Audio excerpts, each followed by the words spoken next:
ಕಲಬುರಗಿ ನಗರದ ಸೇಡಂ ರಸ್ತೆಯಲ್ಲಿರುವ Shri ಹಿಂಗುಲಾಂಬಿಕಾ Ayurvedic medical college ಆಸ್ಪತ್ರೆ ಮತ್ತು ಸಂಶೋಧನಾ ಕೇಂದ್ರದಲ್ಲಿ ದಿವಂಗತ ಡಾಕ್ಟರ್ ನಾಗರೆಡ್ಡಿ ಪಾಟೀಲ್ ಸ್ಮರಣಾರ್ಥ ದತ್ತಿ ಉಪನ್ಯಾಸ ಹಾಗೂ ಪುಸ್ತಕ ಬಿಡುಗಡೆ ಕಾರ್ಯಕ್ರಮವನ್ನು ಆಯೋಜನೆ ಮಾಡಲಾಗಿತ್ತು.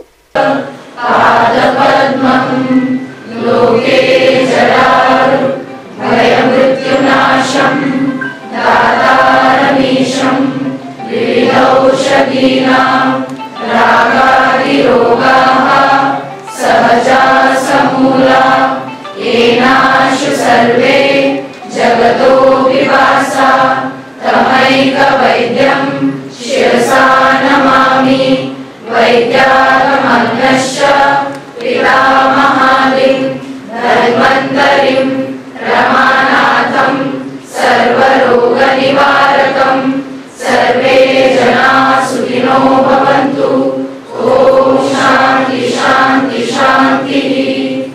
ಹಿಂಗುಲಾಂಬಿಕಾ ಆಯುರ್ವೇದಿಕ್ ಮೆಡಿಕಲ್ ಕಾಲೇಜಿನಲ್ಲಿ ಏರ್ಪಡಿಸಲಾಗಿದ್ದ ಸಮಾರಂಭದಲ್ಲಿ ಭಾಗವಹಿಸಿದ ಕಾರ್ಯಕ್ರಮವನ್ನು ಖ್ಯಾತ ಮನೋವಿಜ್ಞಾನಿ ಪದ್ಮಶ್ರೀ ಡಾಕ್ಟರ್ ಸಿಆರ್ ಚಂದ್ರಶೇಖರ್ ಅವರು ಉದ್ಘಾಟಿಸಿ ಮೈಂಡ್ ಡಾಕ್ಟರ್ಸ್ ಪುಸ್ತಕವನ್ನು ಬಿಡುಗಡೆಗೊಳಿಸಿದರು.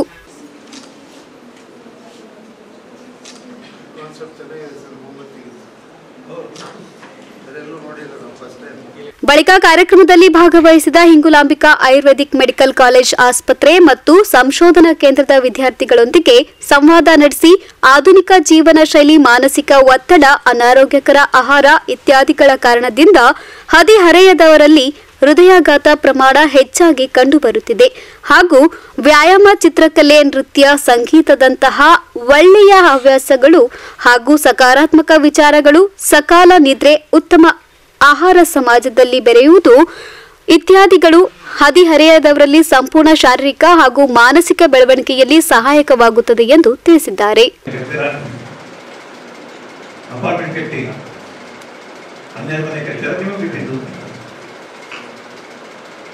So nature has given the same brain to everybody, same number of cells to everybody, but we differ. ಕೆಲವು ಬುದ್ಧಿವಂತರಾಗ್ತಾರೆ, ಕೆಲವರು ಡಾಕ್ಟರ್ ಆಗ್ತೀರಿ, ಎಲ್ಲರೂ ಡಾಕ್ಟರ್ ಆಗ್ತೀರಿ, ಕೆಲವರು ಅತ್ಯಂತ ಜನಪ್ರಿಯ ಆಗ್ತೀರಿ, ಅತ್ಯಂತ ನಿಪುಣ ವೈದ್ಯರಾಗ್ತೀರಿ. All depends on how you use your brain, how to keep your brain healthy.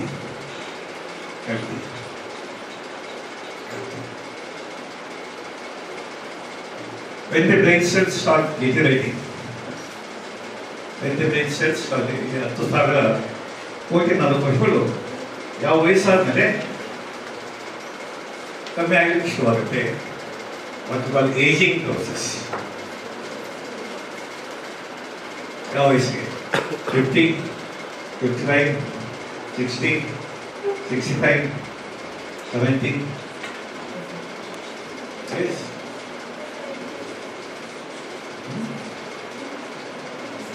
ಮಪ್ಪು ಯಾರನ್ನೂ ಬಿಡೋದಿಲ್ಲ. ಬಾಲ್ಯ, ಯೌವನ, ಪ್ರೌಢಾವಸ್ಥೆ, ಮದುವೆ ವಯಸ್ಸು, ಆಮೇಲೆ ಈ ವಯಸ್ಸು. Yes sir.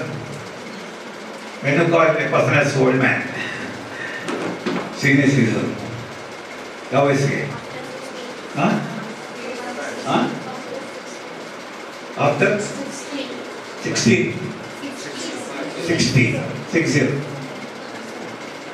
What 60 ಹೊಸಬಿಟ್ಟಿವರಿಗೆ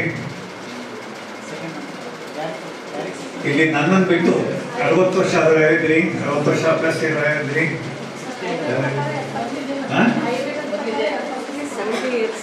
ಆಯುರ್ವೇದ ಪ್ರಕಾರ ಅಂದ್ರೆ ಮಾಡರ್ನ್ ಸೈನ್ಸ್ ಪ್ರಕಾರ 60. Sweet 17, sweet 18, sweet 20 ಆಸ್ಪಾಸಲ್ಲಿ ಇದ್ದೀರಿ. Your effort to retain 10,000 crore nerve cells even after the age of 60 should start from now. ಈಗಿನಿಂದಲೇ ನಿಮ್ಮ ಮುಪ್ಪಾಗುವಿಕೆ, ಏಜಿಂಗ್ ಪ್ರೋಸೆಸ್ಸನ್ನು ಸ್ವಲ್ಪ ಮುಂದೂಡೋದಕ್ಕೆ ಸಾಧ್ಯತೆ ಇದೆ. ಅಥವಾ ಸೆಲ್ಸ್ಗಳು ಬೇಗ ಸಾಯುಧವಾಗಿ ಮಾಡೋದಕ್ಕೆ ಖಂಡಿತ ಅವಕಾಶ ಇದೆ. I am 77 years young. 77 years young.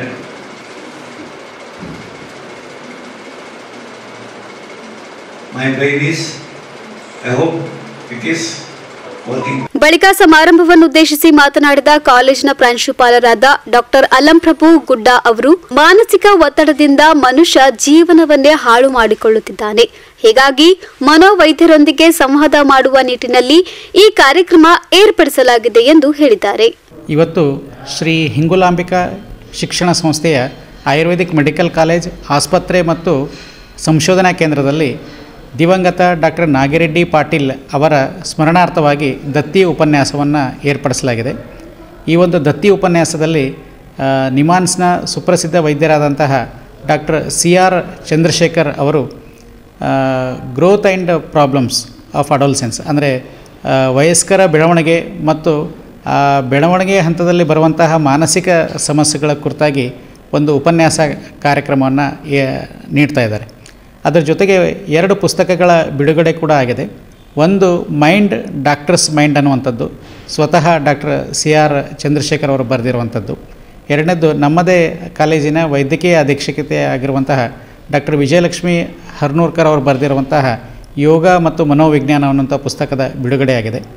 So doctor CR Chandrashekhar ಅವರು ವಿದ್ಯಾರ್ಥಿಗಳ ಜೊತೆ ಒಂದು ರೀತಿಯಿಂದ ಉಪನ್ಯಾಸ ಅನ್ನೋದಕ್ಕಿಂತಲೂ ಹೆಚ್ಚಾಗಿ ಇಂಟರ್ಯಾಕ್ಟಿವ್ ಸೆಷನ್ ಅಂದರೆ ಕೆಲವೊಂದು ಪ್ರಶ್ನೆಗಳನ್ನು ವಿದ್ಯಾರ್ಥಿಗಳ ಜೊತೆ ಕೇಳಿ ಅವರಿಂದ ಉತ್ತರವನ್ನು ಪಡೆದರು. ಆಮೇಲೆ ನಮಗೆ ಗೊತ್ತಿದೆ ಡಾಕ್ಟರ್ ಸೋಮೇಶ್ವರ್ ಅವರು ಏನಿದ್ದಾರೆ ಥಟ್ಟಂತೆ ಹೇಳಿ ಒಂದು ಕಾರ್ಯಕ್ರಮ ಮಾಡ್ತಾರೆ, ಪ್ರಶ್ನೆ ಕೇಳ್ತಾರೆ, ಒಂದು ಪುಸ್ತಕವನ್ನು ಅವರಿಗೆ ಬಹುಮಾನವಾಗಿ ನೀಡ್ತಾರೆ. ಅದೇ ರೀತಿಯಾಗಿ ಇವತ್ತು ನಮ್ಮ ಆಯುರ್ವೇದ ಕಾಲೇಜಿನಲ್ಲಿ ಡಾಕ್ಟರ್ CR ಚಂದ್ರಶೇಖರ್ ಅವರು ಏನಂತಂದರೆ ಸೊ ವಿದ್ಯಾರ್ಥಿಗಳಿಗೆ ಪ್ರಶ್ನೆಯನ್ನು ಕೇಳಿದರು, ಆಮೇಲೆ ಉತ್ತರ ಕೊಟ್ಟಂಥ ವಿದ್ಯಾರ್ಥಿಗಳಿಗೆ ಪುಸ್ತಕವನ್ನು ಕೂಡ ನೀಡಿದರು. ಎರಡನೇ ಒಂದು ವಿಶೇಷ ಅಂತಂದರೆ ಅವರಿಗೆ ಪದ್ಮಶ್ರೀ ಅವಾರ್ಡೇನು ಸಿಕ್ಕಿದೆ. ಸೊ ನಮ್ಮ ವಿದ್ಯಾರ್ಥಿಗಳು ನಾವು ಯಾರು ಪದ್ಮಶ್ರೀ ಅಂತ ಕೇಳ್ತೀವಿ, ಆದರೆ ಆ ಮೆಡಲ್ ಹೇಗಿರುತ್ತೆ ನಾವು ನೋಡಿರೋದಿಲ್ಲ. ಸೊ ಡಾಕ್ಟರ್ CR ಚಂದ್ರಶೇಖರ್ ಅವರು ಪದ್ಮಶ್ರೀ ಸಿಕ್ಕ ಮೇಲೆ ಅವರಿಗೆ ಮೆಡಲ್ ಹಾಕಿದರು. ಸೊ ಆ ಮೆಡಲನ್ನು ಇವತ್ತು ಇಲ್ಲಿ ಕಾಲೇಜಿಗೆ ತಂದಿದ್ದರು, ಪ್ರತಿಯೊಬ್ಬ ವಿದ್ಯಾರ್ಥಿಗೂ ಅದನ್ನು ತೋರಿಸಿದರು. ಆಮೇಲೆ 2 ಫೋಟೋಗಳು ಪದ್ಮಶ್ರೀ ಕಾರ್ಯಕ್ರಮ ಏನು ನಡೀತದೆ, ಸೊ ಅದರಲ್ಲಿ ರಾಷ್ಟ್ರಪತಿಗಳಿರ್ತಾರೆ, ಅವರು ಹೇಗೆ ಅದನ್ನು ಮಾಲೆಯನ್ನು ಪದ್ಮಶ್ರೀ ತೊಗೊಂಡವರಿಗೆ ಹಾಕ್ತಾರೆ.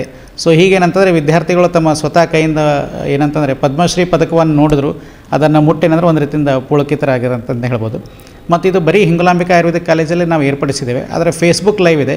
ಸೊ ಹೀಗಾಗಿ ಇಲ್ಲಿ ಸುತ್ತಲಿನ ಏನು ಕಾಲೇಜ್ಗಳಿದ್ದಾವೆ, ಇವತ್ತು ಈ ಒಂದು ಉಪನ್ಯಾಸ ಕಾರ್ಯಕ್ರಮಕ್ಕೆ ಬರೀ ಹಿಂಗುಲಾಂಬಿಕಾ ಶಿಕ್ಷಣ ಸಂಸ್ಥೆಯ ನಮ್ಮ ಕಾಲೇಜ್ ಜೊತೆ ಸೊ ಇಲ್ಲಿರುವಂಥ Shri Basaveshwara Ayurvedic medical college, Aland Samata Ayurvedic medical college, ಹುಮ್ನಾಬಾದ್ನ ಬಸವೇಶ್ವರ ಆಯುರ್ವೇದಿಕ್ ಮೆಡಿಕಲ್ ಕಾಲೇಜ್ ಮತ್ತು ರಾಜರಾಜೇಶ್ವರಿ ಆಯುರ್ವೇದಿಕ್ ಮೆಡಿಕಲ್ ಕಾಲೇಜ್, ಈ ಎಲ್ಲ ಆಯುರ್ವೇದಿಕ್ ಮೆಡಿಕಲ್ ಕಾಲೇಜ್ನ ವಿದ್ಯಾರ್ಥಿಗಳು ಕೂಡ ಏನಂತಂದರೆ ಸೊ ಆನ್ಲೈನ್ನಲ್ಲಿ ಅವರು ಜಾಯ್ನ್ ಆಗಿದ್ದಾರೆ. ಸೊ ಹೀಗಾಗಿ ಏನೊಂದು 1000 ವಿದ್ಯಾರ್ಥಿಗಳು ಏನಿದ್ದಾರೆ ಈ ಒಂದು ದಿವಂಗತ ನಾಗಿರೆಡ್ಡಿ ಪಾಟೀಲ್ ಅವರ ದತ್ತಿ ಉಪನ್ಯಾಸವನ್ನು ಒಂದು ಅಟೆಂಡ್ ಆಗ್ತಿದ್ದಾರೆ.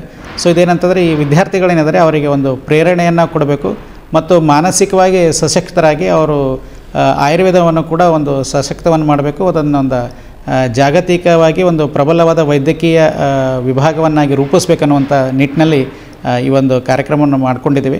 ಮತ್ತು ಇದಕ್ಕೆ ನಮಗೆ ಸಹಕಾರವನ್ನು ಏನಿದ್ದಾರೆ ಜಿಲ್ಲಾ ವೈದ್ಯಕೀಯ ಕನ್ನಡ ಸಾಹಿತ್ಯ ಪರಿಷತ್ ನಮಗೆ ಸಂಯೋಜಕರಾಗಿರುವಂಥ ಡಾಕ್ಟರ್ SS ಹಿರೇಮಠ ಅವರು ಸಾಕಷ್ಟು ಸಹಕಾರವನ್ನು ನೀಡಿ ಸೊ 3 ಸಂಸ್ಥೆಗಳು ಅಂದರೆ ಹಿಂಗುಲಾಂಬಿಕಾ ಶಿಕ್ಷಣ ಸಂಸ್ಥೆ, ಜಿಲ್ಲಾ ಕನ್ನಡ ವೈದ್ಯಕೀಯ ಸಾಹಿತ್ಯ ಪರಿಷತ್ ಮತ್ತು ಡಾಕ್ಟರ್ ದಿವಂಗತ ನಾಗಿರೆಡ್ಡಿ ಪಾಟೀಲ್ ಸಂಸ್ಥೆ, ಸೊ 3 ಸಂಸ್ಥೆಗಳು ಕೂಡ ಈ ಒಂದು ಕಾರ್ಯಕ್ರಮದಲ್ಲಿ doctor Seema Somashekar Reddy, doctor Suharani, doctor Veena, ಕಾಲೇಜಿನ ಆಸ್ಪತ್ರೆಯ ಅಧ್ಯಕ್ಷಕಿ ಡಾಕ್ಟರ್ ವಿಜಯಲಕ್ಷ್ಮಿ, ನಿರ್ದೇಶಕಿ ಡಾಕ್ಟರ್ ಇಂದಿರಾ ಶಕ್ತಿಲೋಯ, ಕಾಲೇಜಿನ ಅಧ್ಯಕ್ಷ ಸುರೇಶ್ ಬುಲ್ಬುಲೆ, ಕಾರ್ಯದರ್ಶಿ ನರೇಶ್ ತಾಂಬಳೆ ಸೇರಿದಂತೆ ಆಯುರ್ವೇದಿಕ್ ವೈದ್ಯಕೀಯ ಕಾಲೇಜಿನ ಎಲ್ಲ ಸಿಬ್ಬಂದಿ ವರ್ಗದವರು ಹಾಗೂ ವಿದ್ಯಾರ್ಥಿಗಳು ಉಪಸ್ಥಿತರಿದ್ದರು. Bureau report in Gulbarga news.